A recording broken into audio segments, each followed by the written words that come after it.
Hey guys, this is Merlini and merlinidota, and I'm here to present you Merlini's Mailbag episode 21. And the topic this week is 1 to 5 role system.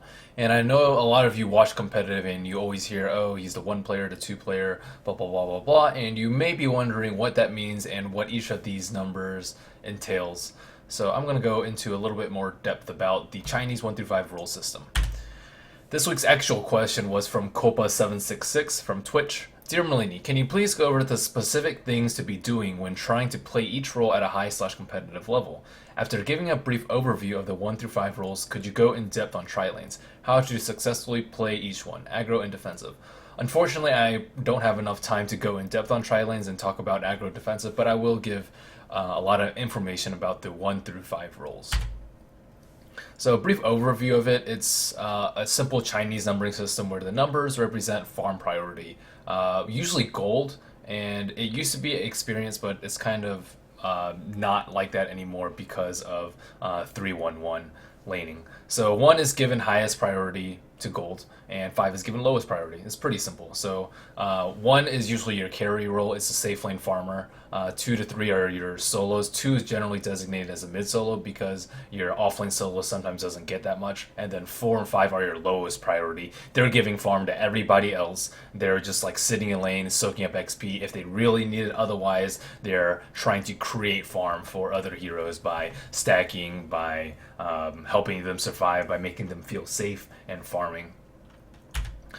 So I'll go over the 1 role first, and this is your very traditional hard carry. On the left side, we have the heroes over here. You have your Alchemist, your Anti-Mage, your Faceless Void, just these heroes that have very good farming potential, or with like Grievous Greed, scale very well with items like PA with her 4x crit, and just these heroes are generally very, very item dependent, and they're usually babysat in the triple lane. The emphasis is on very high GPM, last hitting creeps and towers, and not dying. All of these things will increase your GPM. And the main items that you get, Midas optional, Battle Fury for heroes like Anti-Mage, sometimes PA can get it, Daedalus, BKB, Manta Style. BKB is almost core on a lot of these heroes. Not Spectre, but a lot of the other ones do require a BKB.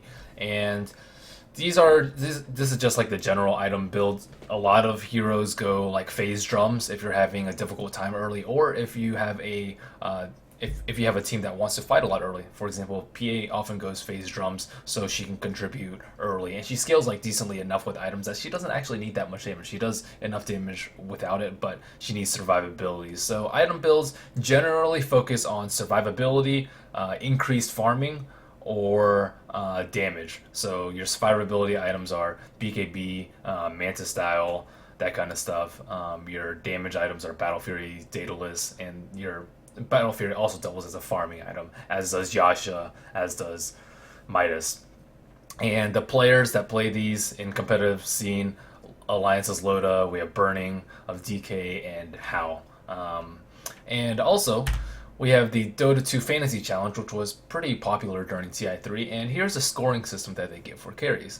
0.3 points per kill, 0.2 points deducted per death, 0.004 points per last hit, and 0.003 times their final goal per minute. So notice that they don't actually have final experience per minute, because experience is actually not terribly important for a carry, and you're usually going to get a lot anyways because you're last hitting, and often you're in the triple lane, so you're going to be splitting experience 3 ways. So although it's the 1 through 5 is like farm priority, it's more gold priority, I'd say, than experience, because generally your solos will get a lot more experience. So kills are weighted pretty heavily, deaths are deducted and penalized pretty heavily too, and it's high emphasis on last hits and goal per minute. None for assists, none for experience per minute.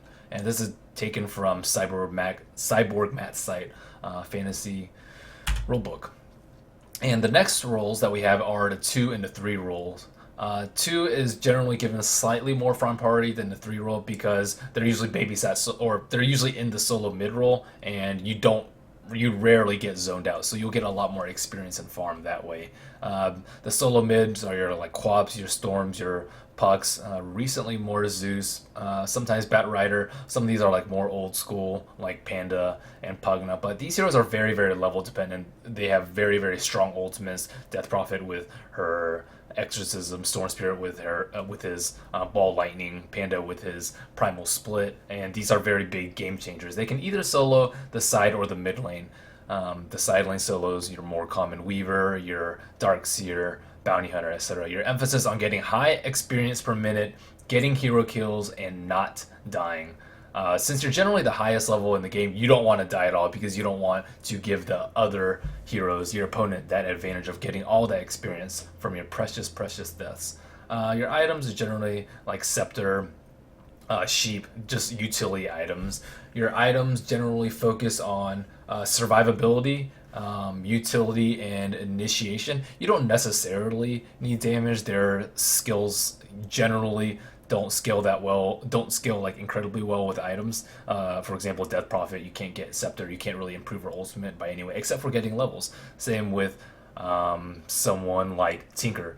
His spells don't actually scale well with items. You get more mana so you can cast more spells, but in terms of like raw damage potential, it's not like you have a scaling crit or something like that. Exception being Panda, who does have a crit. And these roles are very flexible. There's very many different roles that these heroes fill. You have your pushers with these three green heroes. You have your gankers with Quap, Puck, and Zeus and Storm. You have your late gamers. Shadow Fiend should be on here.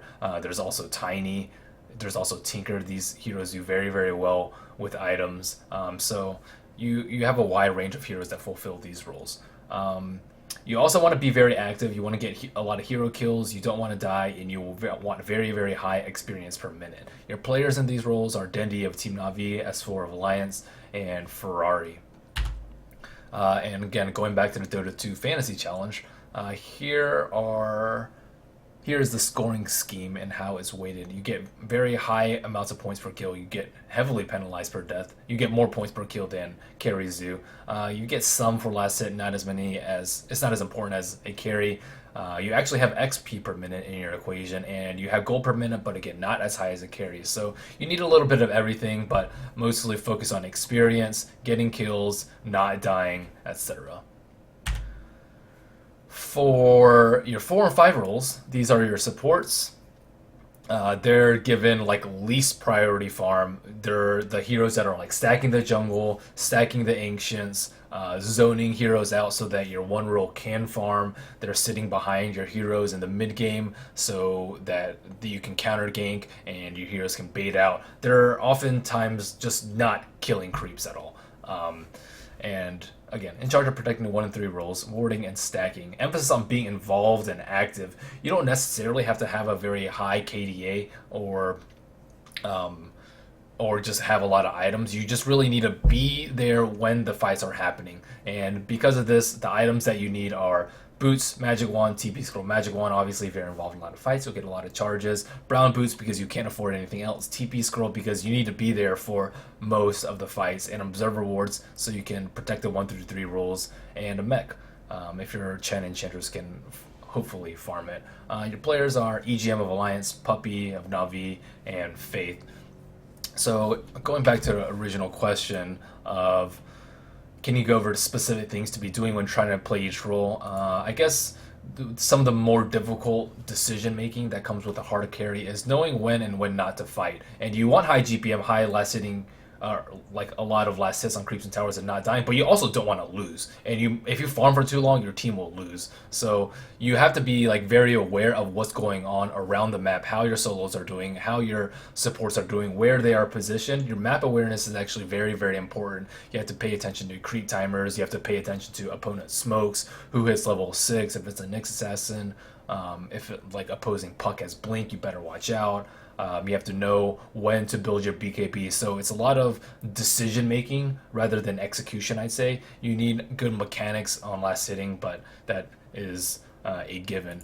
For the 2 to 3 role, your decision really comes to, you also have a lot of decision making, but it also has a lot to do with execution. You need to be able to outlane your hero in middle lane. Oftentimes you'll be in a strict 1v1 matchup that is skill dependent. for example, Quap versus Puck, and you need to be able to get that upper edge. So this one is probably the most skill dependent. It is very mechanically important that you're sound at last hitting, you're sound at rune control, you're sound at going to the side lanes and getting kills and maximizing efficiency. Efficiency is really, really important in the 2 to 3 role. You also need to be good at item building too, because Queen of Pain, you can go Scepter, you can go BKB, you can go Scepter Rush, you can go Scythe, you can go a lot of different things. There's also Lincolns.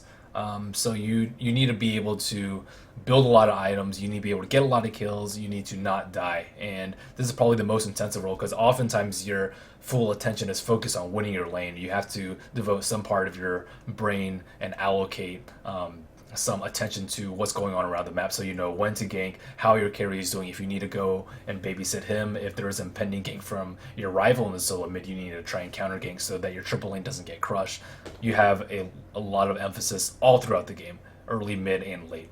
The one role is mostly just mid and late. And then the last roles, you're also in charge of just decision making and being at the right place at the right time. That is probably the most important part of support. You have like some mechanical stuff and some like timing and reflex based things that you need to do, defensive swaps, defensive purges, or defensive disrupts, purges during BKB, but for the most part, you just have to be there at the fights. And if your teammates need you to drop an AoE stun, drop a rock or something like that, it's very difficult to miss your rock, but the timing of it is very important. And you actually being there to the fight is half the battle. So but at the same time, you also need to lay wards, which you usually like aren't there with your team with. You also need to stack, which if your carries were there, they would just stack themselves. So you have to do all these things that require you to like not be at the fight, but you also have to be at the fight. So 4 to 5 role, I'd actually probably say is the most difficult role, and usually the most experienced players on the team play the role because they're the captain. They're directing in game. They're telling everyone where to go. They see how the opponent's team is moving, how your own team is moving. They have to predict the opponent's movement and give a good game plan to your own. So 4 and 5 role is often undervalued. Let's see. And for the scoring for the supports, it's a little bit of everything. Deaths don't really matter that much. They're worth, you deducted 1/4 of a kill. Assists are just as important as kills. Very little emphasis given to last hit. You do want a lot of experience, so you need to be that's the emphasis on being active. You either need to be like stacking and pulling, you need to be like babysitting and counter ganking, and XP is really, really important. So these are good gauges of how you can rate yourself as a support. Granted, you won't have, like, unless you're a puppy or someone who's really, really popular, you won't actually have these fantasy stats, but you can kind of keep these in mind to see, oh, what I should be focusing on as opposed to, like, what you think you should be doing.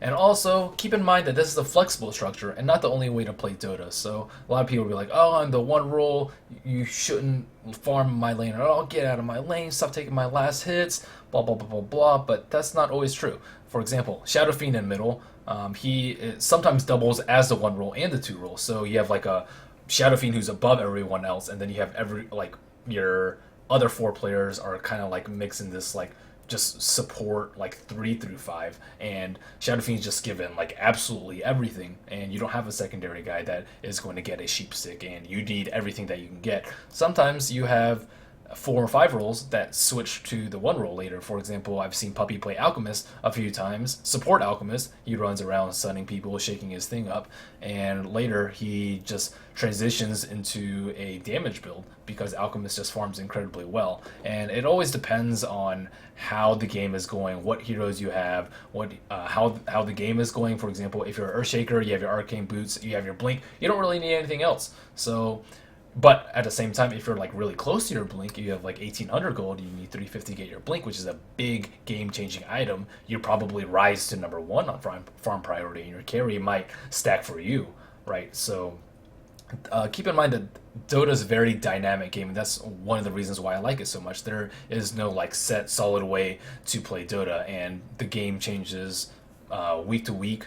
Month to month. For example, we saw Liquid pick Elder Titan and Medusa, which is absolutely, it sounds ridiculous, but if they can win with it, then it takes everyone by surprise, and they're like, wow, maybe there are other strategies out there. So even though people say like, oh, 1 through 5, and they're kind of like focused into this rigid mindset, just try to be flexible. Sometimes 4 to 5 can like shift into 2 and 3. If you're like, sometimes we see Chens get sheep. Sometimes your 2 role gets like, your Beastmaster gets like arcane and mech instead because they're really far behind, or it's just he doesn't scale that well with items, so it's more important to give it to other heroes. So it's just a give and take thing. I don't really like casting things into stone like this, but it's not the only way to play Dota, but it is one way. So keep that in mind when people talk about it on cast. Oh, 1 through 5 role. Now you know what it is. And thanks for the question, Copa766. Again, if you have questions regarding Dota, I do a 10 to 15 minute series every Tuesday at 5:30 p.m. Pacific time called Merlini's Mailbag.